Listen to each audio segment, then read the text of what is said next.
Hey guys, it's Will here, and today I'm going to be showing you a $1 iPod versus a $100 iPod.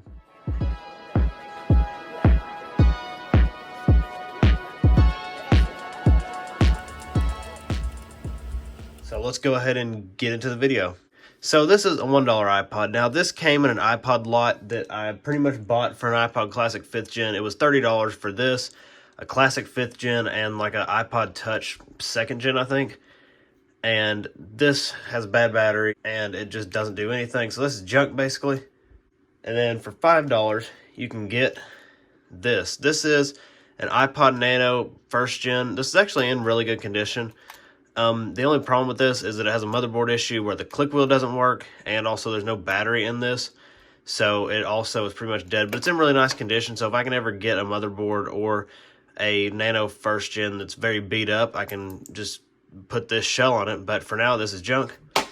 Now, for $10, you can get this. This is an iPod Nano 5th Gen, a lot newer. It has this weird little camera on here. It was previously engraved, so it's got, somebody scratched it out.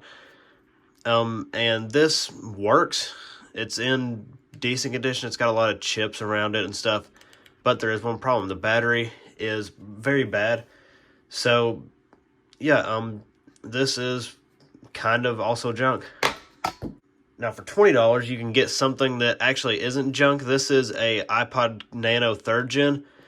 It's just silver 4 gig basic iPod. I got this from shopgoodwill.com. I actually paid $26, but we're just using it for $20. So it works perfectly fine. When I got it, the play button didn't work, but basically I just sprayed it with alcohol and then pressed it a bunch, and now it works fine. So yeah, this iPod isn't junk, so we can actually sit it down carefully.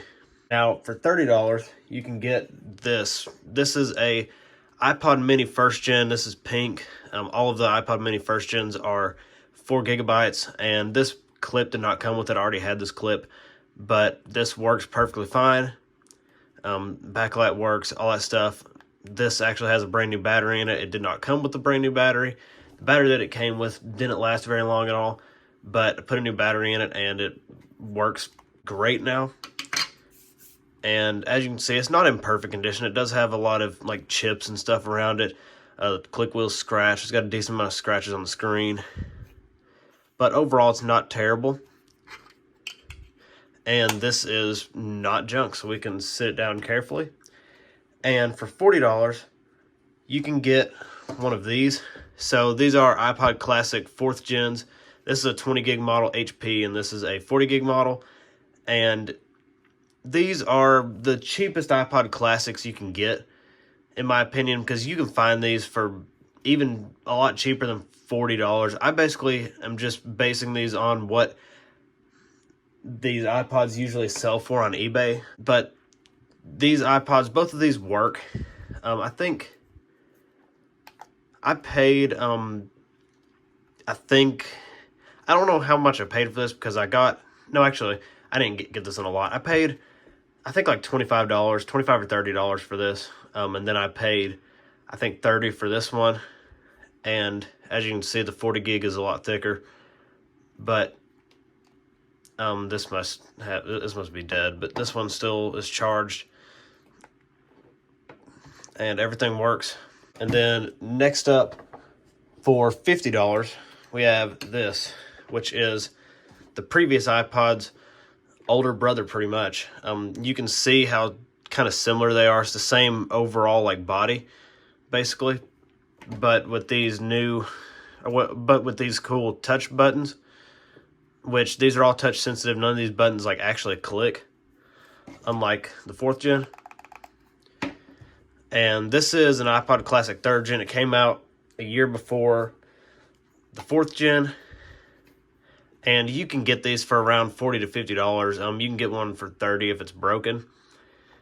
But this one works perfectly fine. And these buttons do light up, which I've always thought was very cool. And then, last but not least, we have the $100 iPod. So this is my custom built iPod Classic 6th Gen 80 gig. It's in this clear case. And it's basically this like red with this cool gold kind of back. And I would show you the back, but I don't really want to. I have stickers in there from like places that are near where I live, and I don't really want to show it, but basically it's just a blank gold back and then this white front, and I think it looks really good. I built this iPod probably like 6 months ago or something, and it hasn't been that long, but I really like it. And it isn't flash modded or anything. It's actually still on the original battery, which is probably a bad thing, but the battery lasts great. It's like a brand new battery, but I'm pretty sure it is the factory battery because it looks like a factory battery basically. It still has the hard drive in it, as I mentioned. And yeah, overall, this is worth almost $100, I would say, with all the parts and stuff. I paid $40 for the iPod. I paid, I think, $15 for this front shell and $10 for the back, and then another, like, I don't know, $5 or $10 for this case, which it's worth probably like $70. But, you know, $70 is close enough to $100, I guess. So this is $100 iPod, and the $1 iPod is somewhere on the floor. I guess that's pretty much it. So if you like this kind of content, go check out last week's video where I show you how to connect your iPod, whether it's a classic or a nano or your iPhone 5C without a screen, to a vintage 80s stereo.